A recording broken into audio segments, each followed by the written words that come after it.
So this is attempt number 2 to call Kathleen Wynne, give her feedback about the hydro plan. Got another number here for her. That one. Hello, bonjour. Oh. You have reached the office of the Premier of Ontario. Woohoo. Vous avez rejoint le cabinet du Premier ministre de l'Ontario. For service in English, please stay on the line. Oh. Pour obtenir des renseignements en français, faites le 2. Please hold while we transfer you to a customer service representative. Please note that your call may be monitored or recorded for quality assurance and training purposes. Sounds like I called Bell. Our customer office is the Premier. It's Carlita speaking. How may I help you? Oh, hi. I heard you guys are looking for feedback from regular Ontarians about the hydro cuts. Okay, so we always ask, or we always accept, encourage citizens who wish to bring their viewpoints to their Premier, their elected members of provincial parliament, and others to please feel free to do so. Okay, that's why I'm calling. Terrific. Now what? So go ahead and tell me what's on your mind. Oh, I don't get to talk to Kathy? Pardon me? I don't get to talk to Kathleen? Kathleen Wynne is not in the office at the moment. If you're Oh. looking for a telephone call, conference call, or in-person meeting, you would need to make that request in writing. And then they would take a look at that request and determine if it is that they would be able to afford one of those options at a time to do so. Oh, that's unfortunate. I was hoping to talk to her. Yeah, I apologize, but she's got so many things on her plate and so many roles and functions that she has to do on a daily basis that there just isn't, the time. The time to be able to, hear from all the citizens of Ontario directly. That's why we have a political structure where we elect members of provincial parliament who represent individuals who live in that riding area, and they can hear your concerns as well and feed that information up to the Premier, or you can write to the Premier directly as is most appropriate to you. Okay, so if I tell you anything, is it really going to count for anything? So what's going to happen is that if you give me some of your viewpoints on this, it will be duly noted that individuals are calling with concerns about a particular issue, Oh. and that will be passed along in a generalized way. If you're looking for a response of any sort to perhaps a suggestion you have on a way forward, a suggestion or comment you have in relation to what she's proposing, I would best suggest that if you choose to, put that in writing, be very clear specifically on your questions, and if you would like responses to those, if you have suggestions, be very clear that you'd like a response to your suggestions. Please put your mailing address so that someone, as may be appropriate, could respond if possible. Okay, so basically, well, if I say anything to you, what happens? Do you relay it? It'll get passed on in a generalized way. General sounds unimportant. Pardon me? General sounds unimportant. Well, every citizen's comment is important, and it is generally noted that that is the issue that they're bringing forward. But if you're asking for a response, as I said, that's where something should come in writing. I see.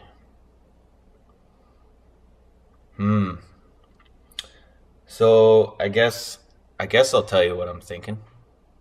Sure. Are you gonna write it down?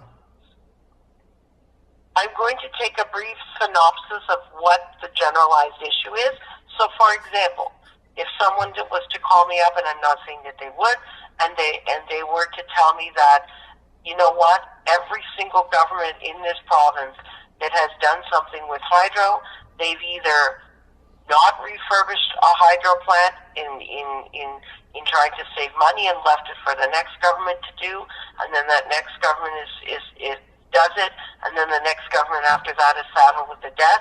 And we're tired of seeing successive governments moving forward do all sorts of different things as it saddles the next guy with something else and the next generation.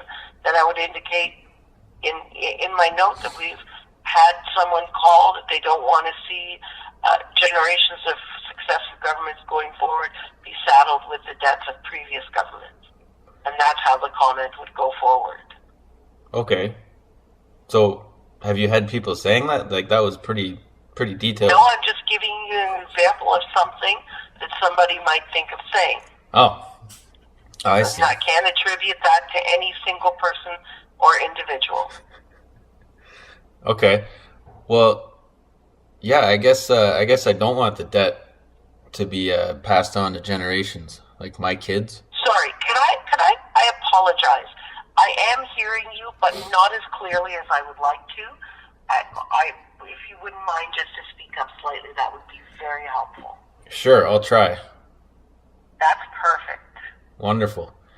So, yes, what I see is a government that's racked up a lot of debt. Wait, are we talking about hydro? We're talking about hydro. So this cuts, it's 25% cuts.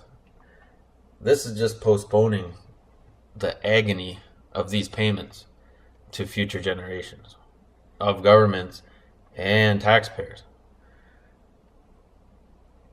Okay. So I guess what I'm saying is, and I guess I'll just be blunt because one of us is an adult here, I think that Kathleen Wynne thinks that most Ontarians are stupid because she's pulling these PR stunts, and some people are going to say, ooh, look at this. It seems like a great thing, but it's not.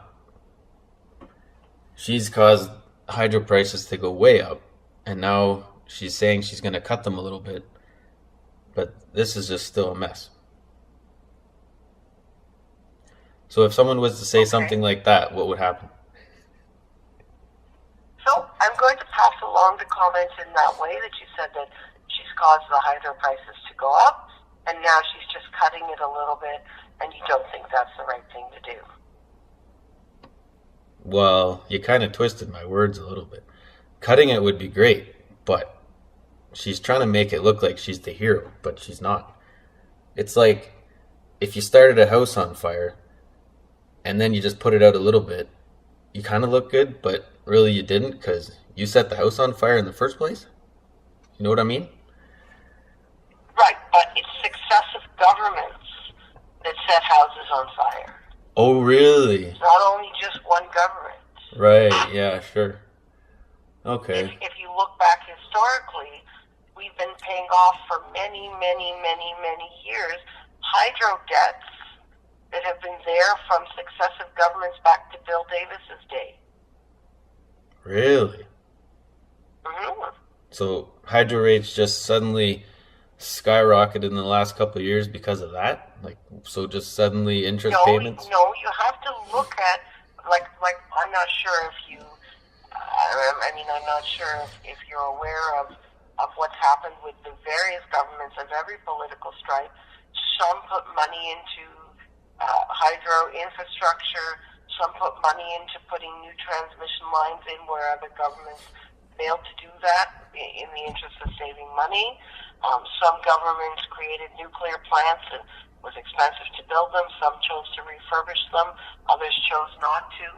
And so, eventually someone has to look at what's happened under every government's watch and then decide what's the best way forward in terms of deciding to put in that infrastructure that's needed or not to put in that infrastructure that's needed. And as a result, we've got situations from all governments that we're dealing with. And the Premier says your government's at fault too. Nobody's not taking any blame on the issue. The fact is that there was a lot of hydro infrastructure put in place. The transmission lines were built lots of places, and that costs money. And that money was put on the taxpayer. And obviously the prices of hydro, as many taxpayers would potentially indicate if they could, it's been ill affordable for them. And that's why the government has put in the electricity support program. They recognized that wasn't enough, and that's why they put the 8% reduction off the HST on hydro, and then they were told that that wasn't enough, so now they've come out with another plan. Okay, so what you're saying is everybody's been screwing up for the past generations and generations. But suddenly, in the past couple of years, it's all just hit the fan, we'll say, and now payments or prices have gone way up. But it's just everybody's fault. Well, yes, I mean, even if you think back in Ernie Eve's time when they cut some of the distribution charges on hydro, because people were complaining that it was becoming expensive. After 1998, when they created the Electricity Act, which divided Hydro One and Power Generation into two companies with a distribution arm and a generation arm, and the prices were starting to creep up then. Just one moment. Sure.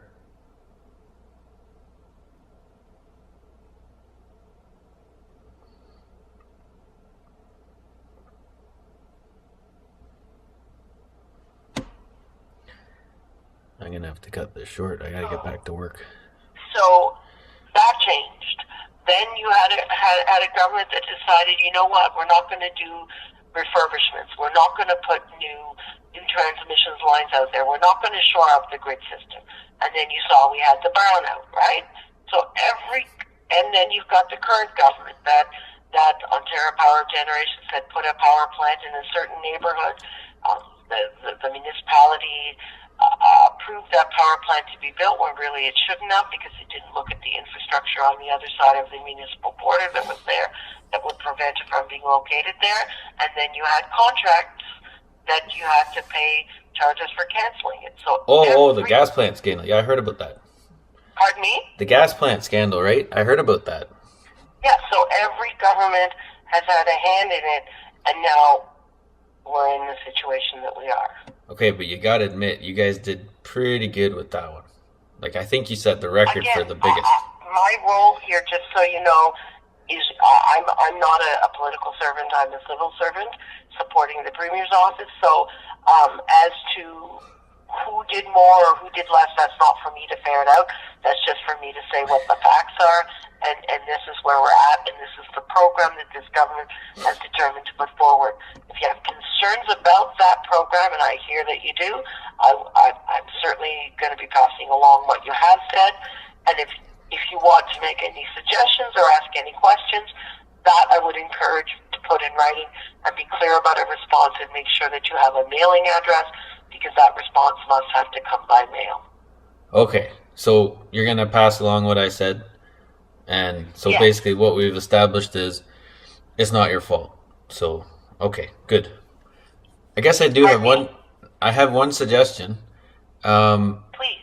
She should step down. That's my suggestion.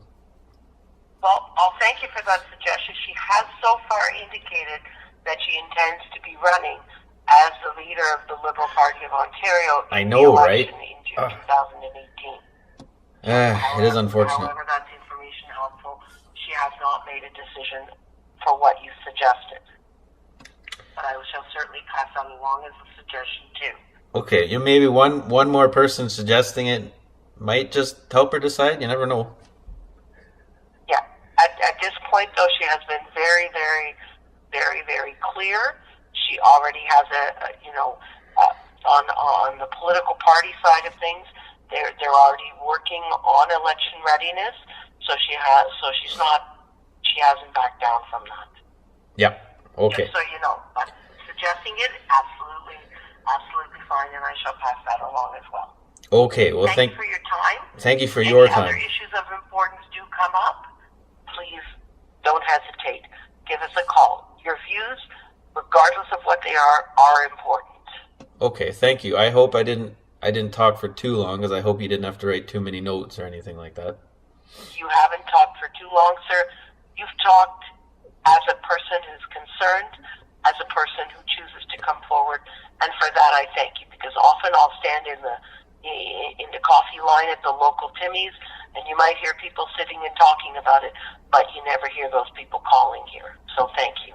Oh, well, okay. Thanks. I appreciate that encouragement. Have a great day. You too. Thanks again. Thank you. Bye-bye. Thank you. That was interesting. Honestly, didn't think anyone was going to answer the phone. So basically, it's not their fault. Even though, back to the who set the house on fire thing, I think these McGuinty Wynne liberals have thrown the biggest can of gasoline on the fire that there ever was in governments. But it's the liberal way. You blame somebody else, right?